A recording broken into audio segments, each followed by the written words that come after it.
Hello, everyone. I am Dr. Catherine Vuky. I am a clinical psychologist and supervisor out at South Cove Community Health Center.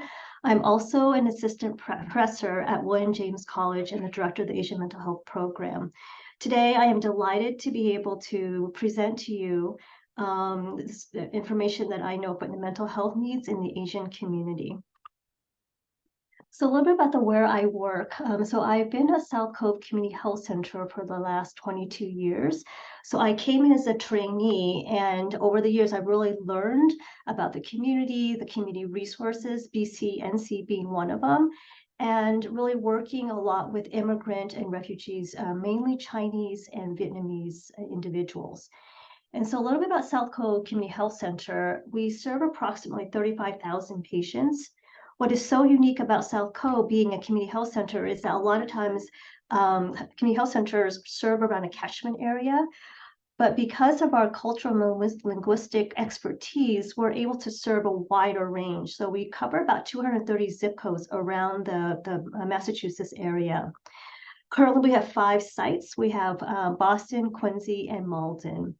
We are a comprehensive medical care community health center.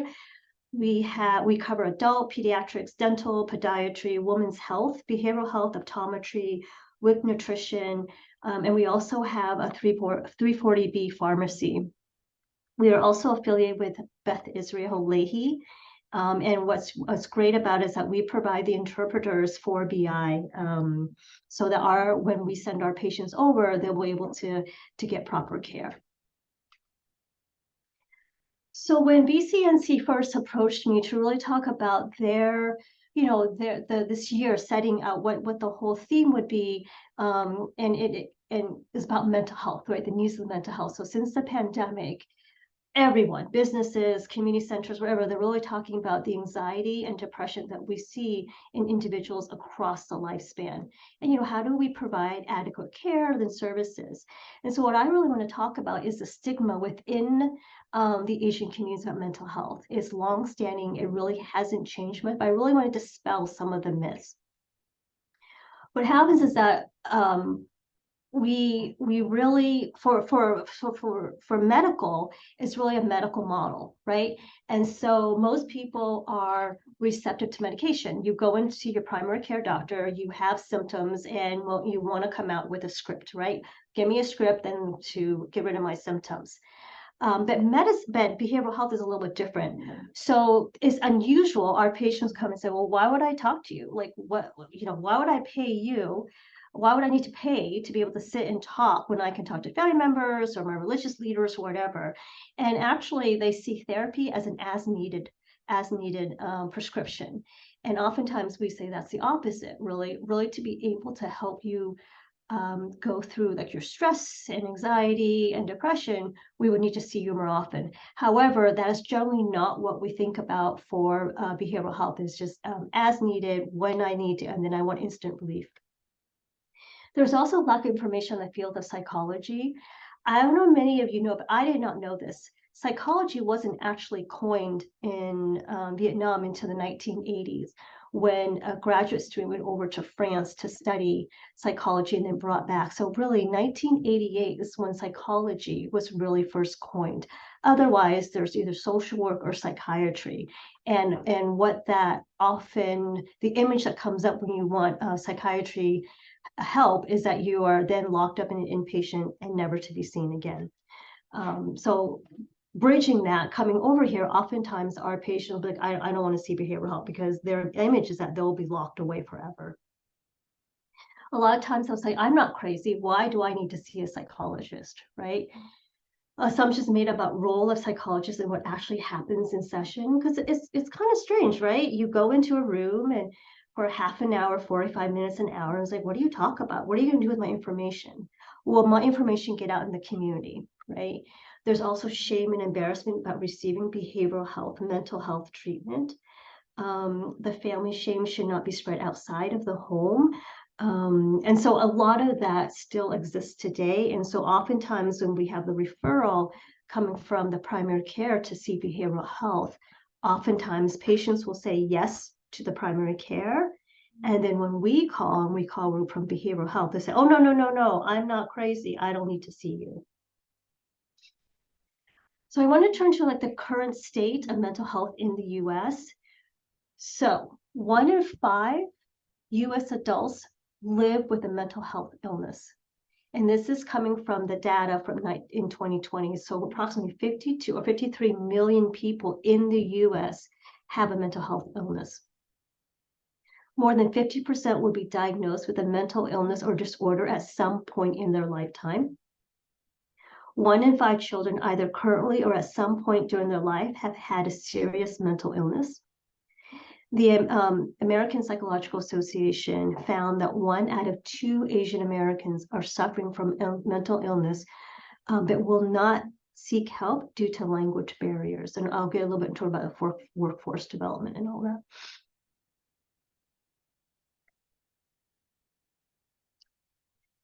Although we hear that Asian Americans are the fastest growing minority in the US, we represent about 5.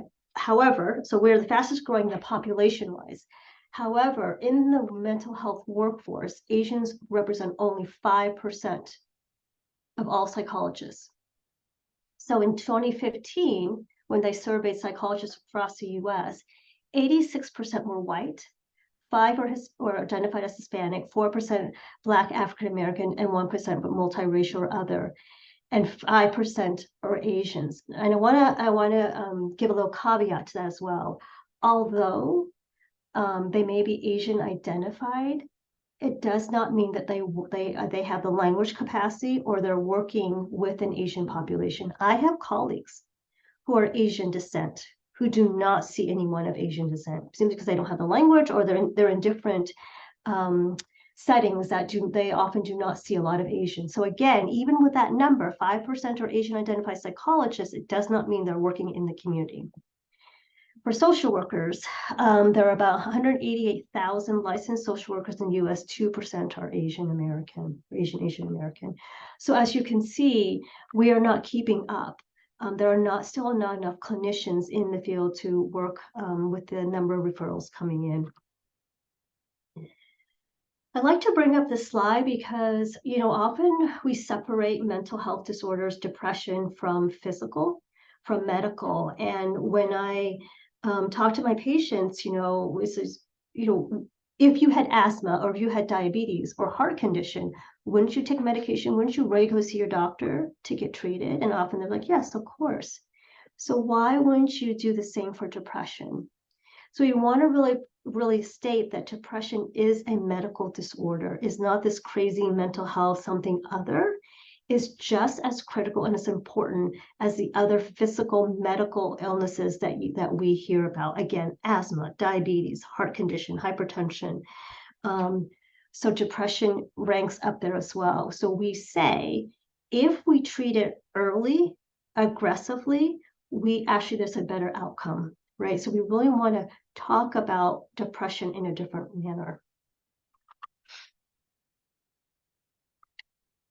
So this slide really shows is that on one side, the sociocultural problems, these are the typical referral questions or complaints that come in from the immigrants and refugees that we see, or I see at South Cove.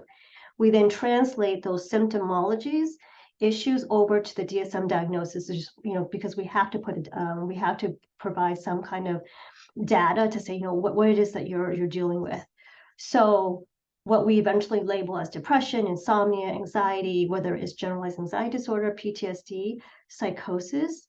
What our patients are coming in usually talk about the stress of immigration process, adjustment to and navigation within the US culture, domestic violence, for kiddos or young people, academic difficulties, navigating the legal system, intergenerational conflicts, and ethnic identity issues. People are not coming in saying, I'm depressed. They are saying, I can't sleep, which is the #1 referral question for adults. They're not coming and saying, I'm anxious, right? Or I'm psychotic. What they're going to say is on the other side is the social culture problems. And I'll give you an example. I was seeing a Vietnamese male with our psychiatrist, and he clearly was exhibiting anxiety issues or symptoms, clammy hands, sweats, heart palpitations, thinking he's going to die. And we're asking these questions, and then we said, well, this is what we call anxiety, and we recommend medication to help calm some of that system down. He was like, I'm not crazy. No, I'm not crazy. I don't need to be in behavioral health. I just need to go back to my primary care and get the medication. I'm all set. This is just stress. And so, so this is, so again, the psychoeducation around, okay, yes, so you're labeled this way, you see it this way. What we're labeling it here is anxiety, and this is the medication. This is the same medication that your primary care doctor may give you. And so this is our specialty, and we can try to help you calm all those symptoms down so you can function, go to work, and all that.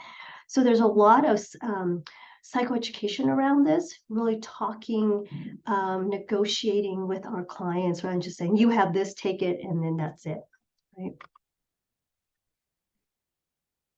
So I think right now, people are going, since the pandemic, they're saying, I'm much more anxious, I'm far more depressed. So what is depression? Do you know what depression is? Do you know all the symptoms? And how do we diagnose depression? So these are the symptoms that we ask. So, right, so do you have depressed mood, anhedonia, feeling hopeless, low self-esteem, memory issues? Perhaps people are talking about difficulty concentrating, they're anxious, they're preoccupied with negative thoughts, they have suicidal ideation. And so those are like the emotional components. And the physical side, people will say, I'm tired, I sleep too much, sleep too little. Women may say that they're menstrual problems, either they're amenorrhea, they're not getting the menstrual as often, they're dizzy, GI complaints, headache, joint or limb pain, they have back pain, abdominal pain, chest pain, or their sexual dysfunction and apathy. So this is a lot. There's a lot of symptoms. As you can see, it can cover a lot in terms of depression, right? At any one point in our lives, we may have depression. Is it at the thresholds clinical where it would impact your social functioning, work, academics? So we all can feel these symptoms, and then we just deal with it and we function. But when it starts to impair aspects of your life, that's when it's important to come in to be able to get treated. This is always a nice slide to see because, people say, I'm anxious, I'm depressed. I want you to be able to look at the symptoms of anxiety, worry, dry mouth, palpitations, sweating, trembling, blushing, stuttering. For depression, as we saw before, depressed mood, anhedonia, appetite disturbance, worthlessness, suicidal ideation, low self-esteem. And then you see the overlap between anxiety and depression, right? Agitation, irritability, fatigue, difficulty concentrating, sleep issues, muscle tension, GI complaints, and pain. So as you can see, depression and anxiety can look very similar, right? There's just certain markers that would distinguish anxiety versus depression. How many, if you look at the list, how many have you experienced in your lifetime, or weeks at a time, days, right? So again, depression, anxiety is on a spectrum. We all will feel it at some point. It just then is a matter of, is it interfering with your ability to live your daily lives? At the clinic, because of the fear of coming in, of shame, having a label, being seen as going to see a behavioral health person, we often see our patients coming in at a much more acute level, right? Oftentimes we're the last resort, especially if PCP is saying, I cannot help you anymore, behavioral health. There are the specialists, and they may have other ideas and options for you. When they do come in, it's high acuity distress level. Oftentimes the presentation could be mistaken as a personality traits. If Asians are told they're not emotional, they're apathetic, just who we are. But then if you show too much emotion, right, whether you're you're perceived as being loud or talkative, then oftentimes we're labeled with a personality. So these are the dangers when people are not really sure, they have very few interactions with Asians and how to really understand their presentation style. So contrary to your stereotype of the quiet Asian. So this is a story I often tell people.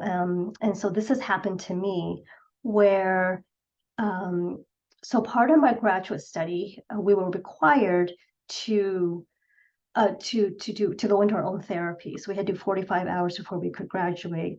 And so what I did was I just waited until the last minute, and I was like, I'm just gonna get the 45 hours done. So I got a referral, and I was from my supervisor, and so I met with this person had to be a white female. And so I came in and I was just, I talked to her about my anxiety, my guilt of leaving my family, because I was actually relocating from the West Coast to the East Coast for my training. And so I was like, oh, I feel like I'm leaving my family. I'm feeling a little guilty. And I shed a few tears. I was emotional. And at the end of the 45 minutes, she was like, okay, well, this, comments coming to the end. Let's wrap it up. And she just looked at me. So there was just very quiet in the room, and it was very awkward.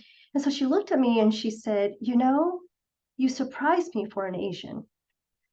Or she goes, you surprise me. You talk a lot for an Asian. And I remember just gasping, like, right? I'm like, did I do something wrong? Oh, I talk too much. And all this was going in my mind. And she also then inappropriately gave me my diagnosis. So within the 45 minutes that I talked to her about, really adjustment issues of going over to the East Coast and all that, she told me that I had major depression, and I actually had a personality disorder. And she told me I was so disturbed that I needed to be seen twice a week. And so all this was going in my mind. I said, there's no way I am depressed. I said, I did not give you 5 out of the 9 criteria in a 2-week period. Because I was a psychology student at that point. I was a lady. I am not MDD. And I was just shocked that she labeled me as a personality disorder. And so here I am, a psychology graduate student, knowing this, and I still felt like I did something wrong, and I felt damaged. And so what happened was she was okay, well, next week, same time. And I remember walking out just in shock. And so I canceled 24 hours ahead to say, I just left a message saying, thank you so much for meeting with me. I just don't think it's a good fit, so I'm going to find someone else. So she was in the office and she heard my phone call. She called me back. And she was like, oh, I heard your message. So she goes, are you doing, because I'm white? And I was just like, oh my gosh, I don't know how to respond to this. And I just kind of go, oh, no, it's just not a good fit. And then she continued to push me and say, I have seen Asians before. I am culturally competent. And so my mind was like, if you're culturally competent, aware, sensitive, you would not need to have to justify it. And obviously you are not. And so I use that when I'm teaching my graduate students, that one, never to make these assumptions very quickly. 2, I would never want to make someone feel as terrible and as bad as I did. So I present it, I talk about it, because it also speaks to how much power we have as a clinician and over someone else, and to label them, and especially if they really don't understand the cultural nuances of expressions and levels of distress. So I use this as well, because a lot of times patients will come back and they'll say, oh, I've tried other therapists, and it's really nice if I actually found you, because it doesn't, although that we have some differences, but it doesn't feel like I have to start over or have to explain everything. There's a level of familiarity. And so I think this is why it's important that we want to bring more young people into the field, because that there will be like an understanding, or some level of understanding, and being able to help more people. Okay. So I wanted to go into cultural beliefs that could impact care. So as I've said before, many will delay or refuse seeking care to protect their family, their elderly member from bad news. They do not want to become a burden, to have a label of depression, schizophrenia, bipolar. They do feel like they're going to be a burden into the family system. As many of us know, we do not like to discuss illness, believe that it's bad luck, talking about it because it will happen if you do. So again, they just don't want to, they think to the future, present and future, and not in the past anymore. This is one thing I found out working in the community health center, is that Asian, or I'm talking about Chinese and Vietnamese, my experience is that they do not like to take blood draws, right? The belief is that you're drawing blood out of me and it's not going to be replenished. And so you're making my body weaker and weaker. Why that's important is there's certain medications that we do give when we need to take blood draws to make sure that there's not toxic levels. Well, how do we convince someone who says you're taking blood away from me, it's not replenished, you're making me weaker? And so having that understanding culturally, and having that discussion with family members and individuals really can be helpful, because if you're not aware of that and you don't have the conversation, then we label the patient as resistant, right? Not psychologically minded. So there's a level of pathologizing when we don't understand where they're coming from. I would be remiss if I did not talk about COVID. As I mentioned in the beginning, depression and anxiety has always been there, but once the pandemic hit, in particular for the Asian community, is that there were increased referral, fears that we're being targeted, that we're told we're the ones to blame for it. And so these are some quotes and some examples I wanted to share with you. One of my adults, this is me, Dr. Vuky. I was walking out of the grocery store and this white woman saw me, started yelling at me and accusing me, and saying, it's people like you, that's why we don't have masks and toilet paper. So oftentimes what happens when we're confronted, we may yell back, we may walk away, and then feeling awful, like, well, how could we responded? So in that particular day, my patient actually decided to engage in a conversation with this person and said, we are impacted too. We don't have masks. We're also afraid. We don't have enough toilet paper. And what she ended up doing was she ended up giving the other person a box of masks and toilet paper. And I said, so what happened afterwards? She goes, well, the woman took a pause and she thought about it. She goes, you know what? I didn't think of it that way. And she apologized. And so, but again, more often than not, those conversations are not happening. Patients are coming saying, I'm so scared to come out. I'm being blamed. They think it's all us and all that. In particular, I want to share two poignant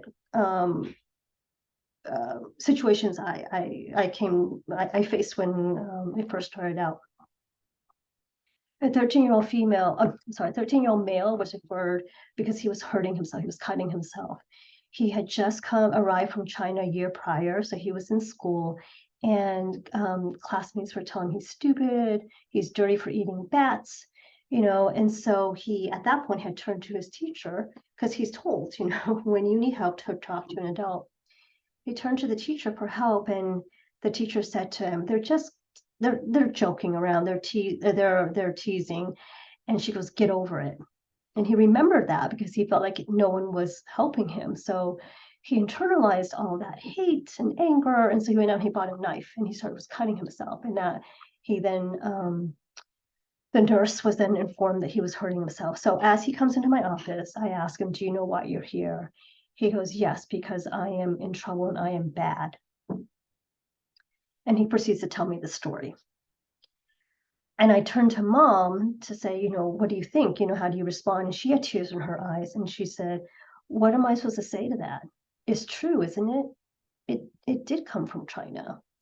So that was my first, thing, like, wow, parents are not sure how to respond to this, right? And then that same day, my 14-year-old Vietnamese Chinese female came in very upset. She sits down, she goes, I'm so sick of this. She goes, she was in history class and they were talking about, the Asian people, they're again dirty and stupid and always causing these stuff. And she was so angry that the history teacher did not say anything. So she spoke up, and she said they were racist and ignorant. But then at the same time, she turns to me and she said, I wish the Chinese would stop eating weird animals because it gives Asians a bad name. She's Vietnamese Chinese. And so oftentimes we see there's like intra-conflict, right, within the Asian races too. And so that was that had happened too. It was like dividing the different Asian races. We don't want to be like them. We don't want to be identified as them. So these were coming up over and over again during this time. And so we made a point that we had to ask people because they were afraid to talk about it. So I had to ask, like, what is going on for you? That really started the conversation to start them from healing and actually finding a way to respond that was healthy for them, not to internalize it, because that's where the depression and anxiety sets in.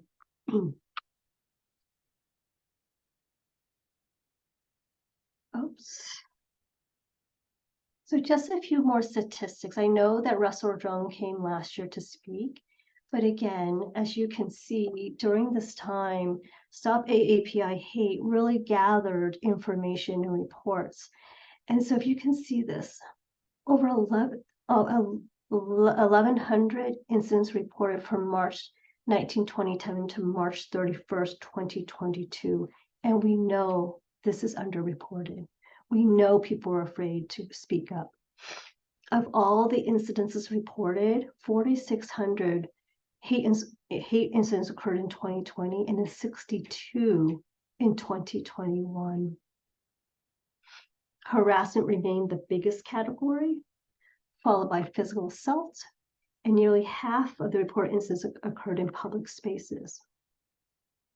1 in 3 parents expressed concerns for their child being a victim of AAPI hate on their commute to school. Why I bring this up now is it continues. It hasn't stopped. The media may have stopped reporting on it, but it doesn't mean it still doesn't occur. And so we still have to be aware of it. We still have to acknowledge that violence and hate is still ongoing. And what are we going to do to help our community members? Next Shark has been one, if not the news report of attacks of situations that come up for Asian Americans. And I actually go and check them quite a bit. But this is just a sampling of the different articles, daily articles that were coming out in the beginning, but still now. Right? We keep hearing about New York and people being pushed into the subway tracks or being stabbed. The woman in upstate New York that was just punched 200 times. And at one point becomes so numbing, we just tune out to it. But it happened here in North Quincy. 2 people in a very short period of time were attacked at North Quincy Station. What we do know is that Asian Americans who experience racism were more stressed by the anti-Asian hate than the pandemic itself. 1 in 5 Asian Americans who experienced racism displayed racial trauma. The key was reporting. And again, we know that it's underreported, but research has shown that if you're able to report, you have a sense of control back again, some agency, right? That someone heard you, right? And so Asian Americans who experienced racism reported lower race-based traumatic stress after reporting. Asian Americans who experience racism have heightened symptoms of depression, anxiety, stress, and physical symptoms. And experience of racism during COVID-19 is found to be more strongly associated with post-traumatic stress disorder symptoms. We see this in our clinic. We see individuals coming in reporting this, right? So again, it is continuing. It hasn't slowed down. One of the tools that we used in South Cove is a depression screening. It's 9 questions. Actually, so this is a universal tool that's used across the United States. Dr. Young, who is our psychiatrist and co-medical director here, actually validated, translated into Chinese, and validated in the Boston area. And so this is the tool that we use. We use it in primary care. It's quick to see because then it just jars you. It's like, oh, I do have these symptoms. How often, right? And this is actual tool. I don't know if you can see it clearly, but it is translated into English and to Chinese. If you score a certain number, the PCP will then automatically refer you to behavioral health. And then we give a call and we say, you score this, we have, would you like to come in just for a conversation? This is the first step to get screened and to perhaps get help. Okay.